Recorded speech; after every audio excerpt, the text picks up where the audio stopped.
মহান রব্বুল আলামিন আমাদেরকে তৈরি করে আমাদেরকে কিছু কিছু অস্ত্র দিয়েছেন। কি দিয়েছেন বাবা? ইসলামের সর্বপ্রথম যুদ্ধের নাম জানেন? ইসলামের সর্বপ্রথম জিহাদ হয়েছিল, যুদ্ধ হয়েছিল, জং হয়েছিল। ওই যুদ্ধটার নাম কি? জঙ্গে বদর। আলহামদুলিল্লাহিল্লাযী ওয়াকাফা ওয়াসসালাতু ওয়াসসালামু আলা রাসূলিহিল মুজতাবা ওয়াল মুস্তাফা। আম্মা বা'দ, ফাউযু বিল্লাহি মিনাশ শাইতানির রাজীম। বিসমিল্লাহির রহমানির রহিম। ইয়া আইয়ুহাল্লাযীনা আমানুত্তাকুল্লাহা ওয়া কুনু মা'আস সাদিকিন। সাদাকাল্লাহুল মাওলানাল আলিয়্যুল আযীম ওয়া সাদাকা বাল্লাগানা রাসূলুহুন নাবিয়্যুল আমিনুল মাতিনুল মুবিনুল মুনিরুল কারীম। ওয়া নাহনু আলা যালিকা লামিনাশ শাহিদিন ওয়াশ শাকিরিন ওয়াল হামদুলিল্লাহি রাব্বিল আলামিন। আও কামা ক্বালা আল্লাহু তাবারাকা ওয়া তাআলা ফিল কুরআনিল মাজিদ ওয়াল ফুরকানিল হামিদ বিবারাকাতি বিসমিল্লাহির রহমানির রহিম। ইন্নাল্লাহা ওয়া মালাইকাতাহু ইউসাল্লুনা আলান নবী ইয়া আইয়ুহাল্লাযীনা আমানু সাল্লু আলাইহি ওয়া সাল্লিমু তাসলিমা। আল্লাহুম্মা সাল্লি আলা সাইয়্যিদিনা মাওলানা মুহাম্মদ ওয়া আলা আলি সাইয়্যিদিনা মাওলানা মুহাম্মদ। সাল্লু আলা মুহাম্মাদিন সাল্লু আলা মুহাম্মদ।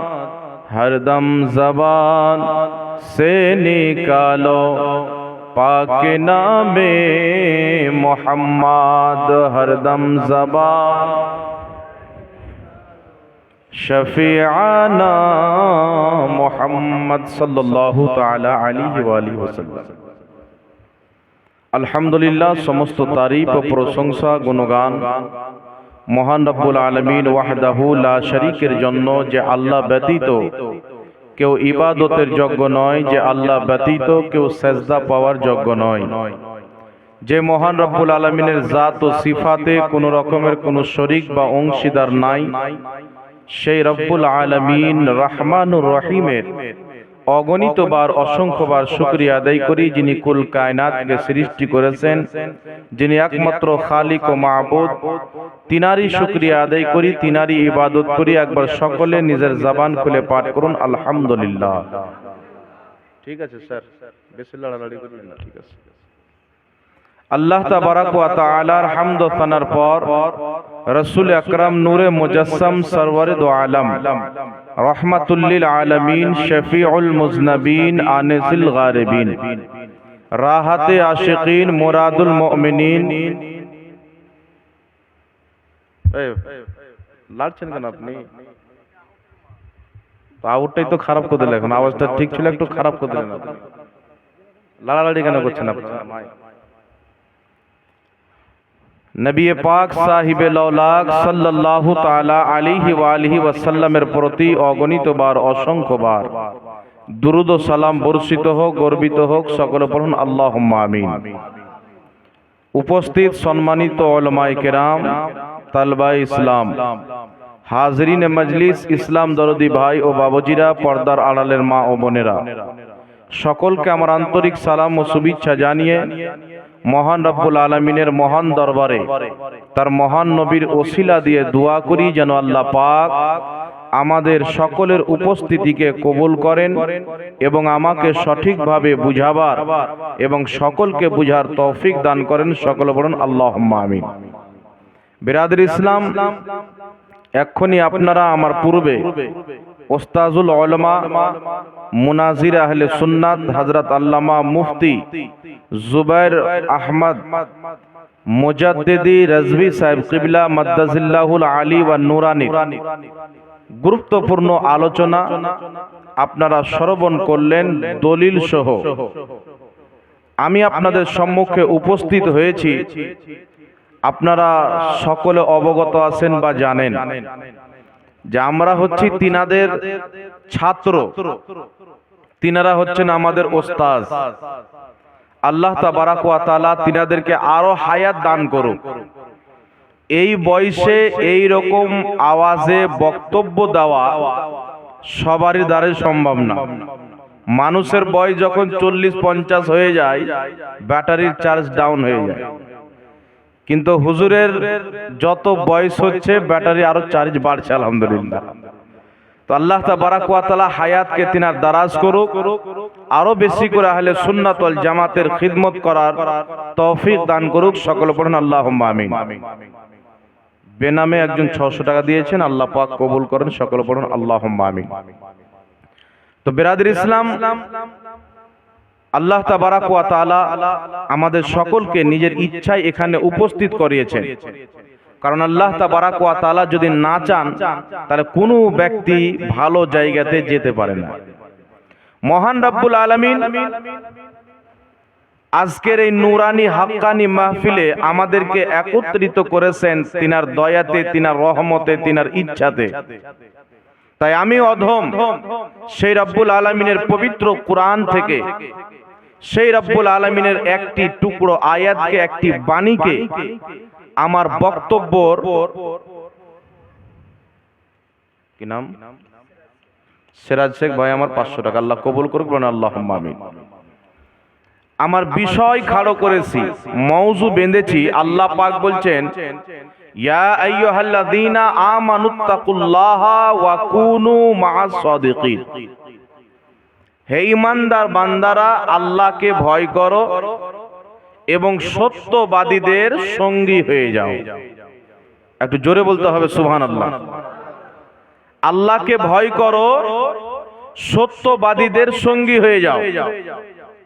আল্লাহ তাবারাক ওয়া তাআলাকে সর্বপ্রথম ভয় করতে হবে। আল্লাহর ভয় কি?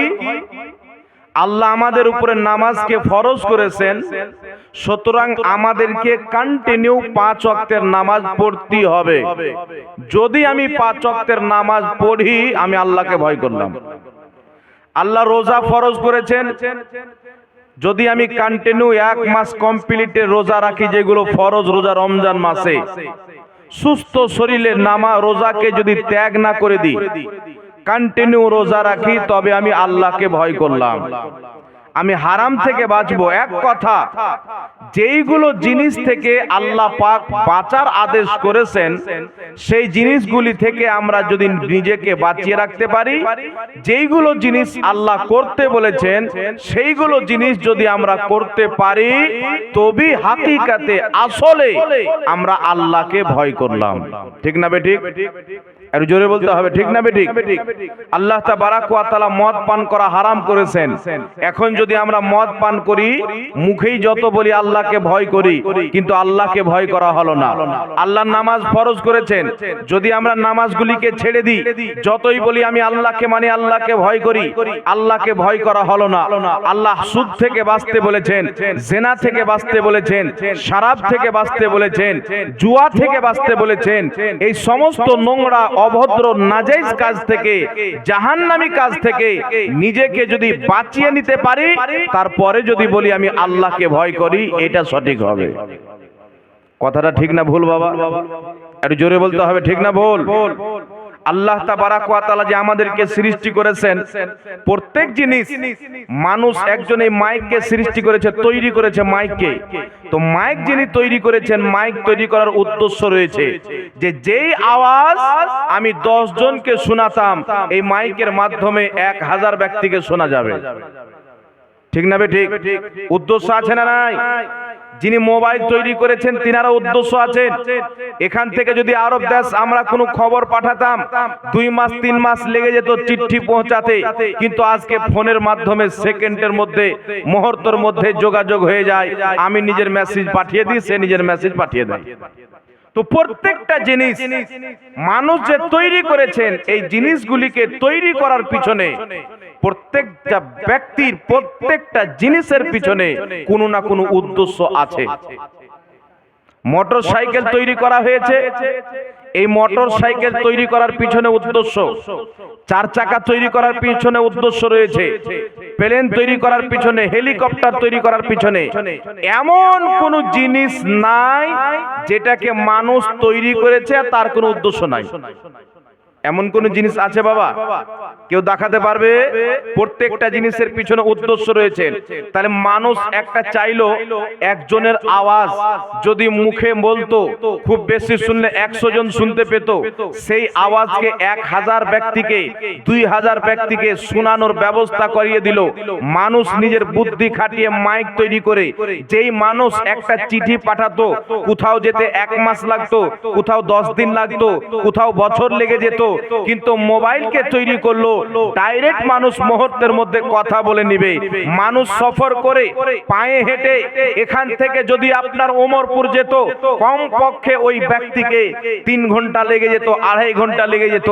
এখন মানুষকে সিস্টেম করে দেওয়া হয়েছে, মোটর সাইকেলের ব্যবস্থা, 4 চাকার ব্যবস্থা।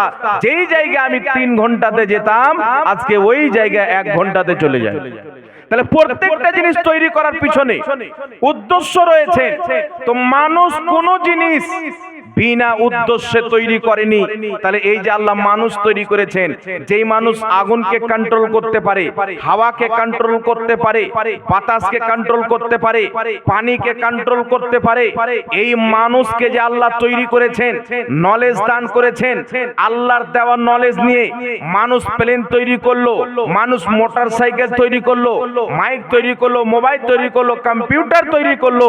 তাহলে যেই মানুষকে আল্লাহ এত নলেজ দান করেছেন, ওই মানুষকে সৃষ্টি করার পিছনে আল্লাহর কোনো উদ্দেশ্য আছে না নাই?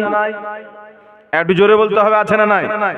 আমি যদি আপনাদেরকে জিজ্ঞাসা করি কি উদ্দেশ্য আছে, আল্লাহর উদ্দেশ্য যদি খুঁজতে বলি, আপনি কোথায় খুঁজবেন? সিনেমা হলে গেলে আল্লাহর উদ্দেশ্য খুঁজে পাওয়া যাবে না। যাবে কি? জুয়ার আড্ডাতে গেলে খুঁজে পাওয়া যাবে না। চায়ের দোকানে সময় নষ্ট করে দিলে খুঁজে পাওয়া যাবে না। টিভির দোকানে বসে সময় কাটিয়ে দিলে খুঁজে পাওয়া যাবে না। আল্লাহর উদ্দেশ্যকে, আল্লাহর মেসেজকে, আল্লাহর বাণীকে, আল্লাহ কি জন্য দুনিয়া তৈরি করেছেন, এই সমস্ত জিনিসকে যদি জানতে হয়, আল্লাহর কালাম কুরআনুল মাজিদ পড়তে হবে। এই কোরআনকে দেখতে হবে। আমরা যখন কোরআনকে দেখি, আল্লাহ মানুষ যখন কিছু তৈরি করে তার উদ্দেশ্য থাকে। তুমি এত সুন্দর মানুষ তৈরি করেছো, এই মানুষকে তৈরি করার পিছনে কি তোমার কোনো উদ্দেশ্য নাই? আল্লাহ বলছেন, শুনো, ওয়ামা খালাকতুল জিন্না ওয়াল ইনসা ইল্লা লিয়াবুদুন, মানুষকে আমি তৈরি করেছি একমাত্র আমার ইবাদতের জন্য। কিসের জন্য তৈরি করা হয়েছে? আর জোরে বলতে হবে, ইবাদতের জন্য তৈরি করা হয়েছে। আপনি কি মনে করেন যদি আমি নামাজ পড়ি শুধু আল্লাহর ইবাদত হলো? শুনেন, একজন বান্দা যদি ফজরের নামাজ আদায় করে হালাল বিজনেসের দিকে চলে যায়, হালাল চাকরির অফিসে চলে যায়, হালাল পথে ইনকাম করতে যায়, আর সেই নিয়াত করে রাখে আবার জোহরের টাইম হবে নামাজ পড়বো, আল্লাহর কসম খেয়ে বলি, এই যে ফজরের নামাজের পর থেকে নিয়ে জোহরের নামাজ পর্যন্ত যতটুকু সময় হালাল উপার্জন করবে, হালাল ব্যবসা করবে, হালাল চাকরি করবে, আল্লাহ তার সব সময়টুকু ইবাদতের মধ্যে গণ্য করবে। বলেন সুবহানাল্লাহ। একটা বান্দা যদি চায় নিজের সমস্ত সময় ইবাদতের মধ্যে গণ্য করতে পারে, পারে কি পারে না বাবা? আর জোরে বলতে হবে। আপনি হালাল ব্যবসা করছেন, তেজারত করছেন, সেটাও করা ইবাদত। আর কিভাবে ব্যবসা করবেন, কিভাবে তেজারত করবেন, সব আল্লাহ কোরআনে বলেছেন। আপনি আল্লাহর কোরআন পড়েন, নবীর চরিত্রকে পড়েন, জীবনে যা কিছু প্রয়োজন আছে প্রত্যেকটা জিনিস আল্লাহর কোরআনে, নবীর হাদিস, নবীর চরিত্রের মধ্যে বিদ্যমান আছে। বলেন সুবহানাল্লাহ। তাই বিরাদর ইসলাম, আল্লাহ তাবারাক ওয়া তাআলা আমাদেরকে নিজের ইবাদতের জন্য তৈরি করেছেন। কিসের জন্য? একটু জোরে বলতে হবে। ইবাদতের জন্য তৈরি করেছেন। মহান রব্বুল আলামিন আমাদেরকে তৈরি করে আমাদেরকে কিছু কিছু অস্ত্র দিয়েছেন। কি দিয়েছেন বাবা? ইসলামের সর্বপ্রথম যুদ্ধের নাম জানেন? ইসলামের সর্বপ্রথম জিহাদ হয়েছিল, যুদ্ধ হয়েছিল, জং হয়েছিল। ওই যুদ্ধটার নাম কি? জঙ্গে বদর। কি নাম? বদরের যুদ্ধ, না কি বলেন? ওই বদরের যুদ্ধ, ওই বদরের যুদ্ধতে যে জিনিসটা কাজে এসেছিল অস্ত্র ভাবে মুসলমানদের কাজে লেগেছিল, ওই জিনিসটা হচ্ছে দোয়া। কি জিনিস লেগেছিল? দোয়া। 313 জন সাহাবা, হাজার হাজার কাফির, 313 জন সাহাবার পেটে ঠিক 3 টাইমের খাবার নাই, সকলের হাতে অস্ত্র নাই, কেউ অস্ত্র নিয়ে আছে, কেউ খালি হাতে আছে। আর সামনে যে হাজারো কাফির, তাদের পেটে খাবার আছে, হাতে অস্ত্র আছে, তারা প্রত্যেকই সাওয়ারিতে এসেছে। সাহাবীদের মধ্যে কওরির সাওয়ারি আছে, কওরির সাওয়ারি নাই। দুই দিকে দাঁড়িয়ে আছেন, এইদিকে মুসলমান, ওইদিকে কাফির। 313 জন সাহাবী যাকে আল্লাহর নবী সাল্লাল্লাহু আলাইহি সাল্লাম যুদ্ধের ময়দানে নামিয়ে দিয়েছেন। যুদ্ধের ময়দানে নামিয়ে আমার আপনার নবী দোয়া করছেন, আল্লাহ আজকে এই 313 জন ব্যক্তি যদি কামিয়াব না হতে পারে, জয়লাভ না করতে পারে, এই জমিনের মাটিতে কোনোদিন তোমার ইবাদত হবে না। সুবহানাল্লাহ বলবেন না? কোনদিন ইবাদত হবে না। মহান রব্বুল আলামিন নিজের নবীর দোয়াকে কবুল করেছিলেন। আসমান থেকে রহমতের ফেরেশতাকে পাঠিয়ে যুদ্ধ লড়িয়েছিলেন। এইদিকে ঈমানদার 313 জন, ওইদিকে হাজারো কাফির। 313 জনের পক্ষে আল্লাহ হাজারো ফেরেশতাকে পাঠিয়ে তাদের সহযোগিতা করেছিলেন। জোরে বলেন সুবহানাল্লাহ। তো দোয়া কাজে আসলো না আসলো না বাবা? একটু জোরে বলেন আসলো না আসলো না? কিন্তু এখন সমাজ থেকে দোয়া উঠিয়ে দেওয়া হচ্ছে না, হয় না? জি, আগেকার মুসলমান যখন সুন্দর দোয়া হবে, কেউ দাঁড়িয়ে আছে জালসা থেকে 1 কিলোমিটার দূরে, কেউ চায়ের দোকানে, কেউ জিলাপির দোকানে, যখন শুনছে আখরি মুনাজাত হবে, জিলাপির দোকান বন্ধ করে জালসায় উপস্থিত দোয়া নেওয়ার জন্য। কেউ পানের দোকান আছে বন্ধ করে জালসায় চলে আসলো, চায়ের দোকান বন্ধ করে জালসায় চলে আসলো। আগেকার মানুষ দুয়ার গুরুত্ব জানতো। আর মহান রব্বুল আলামিন পবিত্র কোরআন পাকে দুয়ার গুরুত্ব ফজিলতকে শিখিয়েছেন। আল্লাহ বলছেন, উদউনি আস্তাজিব লাকুম, তোমরা আমার কাছে দোয়া করো, আমি কবুল করব। আল্লাহ বলছেন, এবং যেই ব্যক্তি দোয়া থেকে মুখকে ফিরিয়ে নেয়, অবিলম্বে তারা জাহান্নামে যাবে এবং লজ্জিত হবে। বলেন সুবহানাল্লাহ। যারা বলে এখানে দোয়া করা যাবে না, এখানে দোয়া করা যাবে না, অবিলম্বে তারা জাহান্নামে যাবে, আল্লাহর কোরআন বলছেন। লজ্জিত হবে, আল্লাহর কোরআন বলছেন।